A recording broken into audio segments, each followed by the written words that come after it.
আমার মা বোন অনেকে আছে পর্দা করা ছাড়া বের হয়, কিন্তু বিয়ে আসলে দেখবেন কিছু চাচি, খালা, মামি, বাবি আইসা কান করা দেয়। একখান দিন বোরহান হইলে কি মিলেন না, তারা তার আগে হচ্ছে যে মারা কি বাবি চাচি হই না কিছু, একদিন বোরহান ভরিলে কি কিছু হইব না। বিয়ে কি বছরে প্রত্যেক দিন আইন না, জীবন বেগুনে মিলে আল্লাহর সাহায্য দেন না। ইবহন বাবি না শয়তান? এবার বাবির যাই যদি অভাবী, তুই কি আনলো জাহান্নামে যাবে না?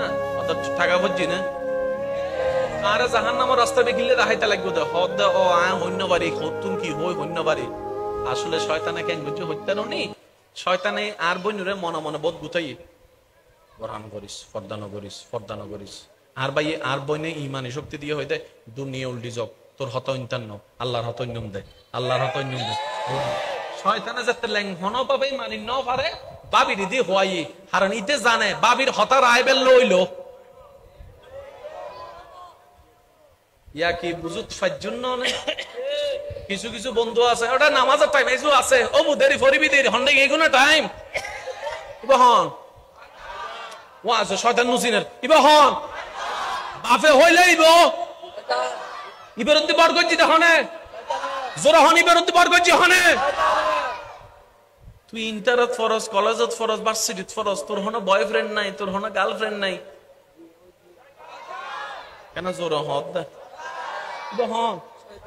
শয়তান।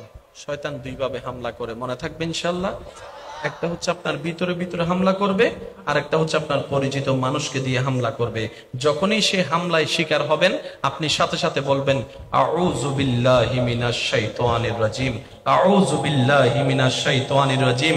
ইয়া রব, শয়তানের সেই প্ররোচনার মধ্যে আমি পড়তে আমার ইচ্ছা নাই, কিন্তু শয়তানের কৌশল বুঝার মতো জ্ঞানও আমার নাই, তার সাথে যুদ্ধ করার শক্তিও আমার কাছে নাই, তাই আমি অযোগ্য দুর্বল, তোমার কাছে সাহায্যের হাত পেতে দিলাম, তোমার কাছে সাহায্যের হাত পেতেছিলাম। সুবহানাল্লাহ, আমি আল্লাহ দুর্বল, তোমার থেকে একটু সাহায্য চাচ্ছি। আউযু বিল্লাহি মিনাশ শাইতানির রাজিম। রব্বুল আলামিন বলবে বান্দা তুই শুধু শয়তানের যখন দুঃখ আসবে তখন তুই শুধু আমাকে একবার ডাকিস, আমাকে একবার ডাকিস। তুই যখনই বলবি আল্লাহ তোমার কাছে সাহায্য চাই, তখন আমি রব তোকে ফেরেশতার মাধ্যমে সাহায্যের ব্যবস্থা করে দেব। সুবহানাল্লাহ। সুযোগ আছে না নাই? এই সুযোগ নেওয়ার দরকার কার? কিন্তু আমরা এখনো সুযোগ নেওয়ার আগ্রহ প্রয়োজন মনে করি। এবার বলেন দোষ কাদের? আমি আওয়াজটা একটু বড় করে শুনতে যে দোষ কাদের? আমাদের দোষ। আজকে থেকে আমরা নিজেদেরকে শুধরানোর চেষ্টা করব। বলেন ইনশাআল্লাহ। আরেকটু জোরে বলেন ইনশাআল্লাহ।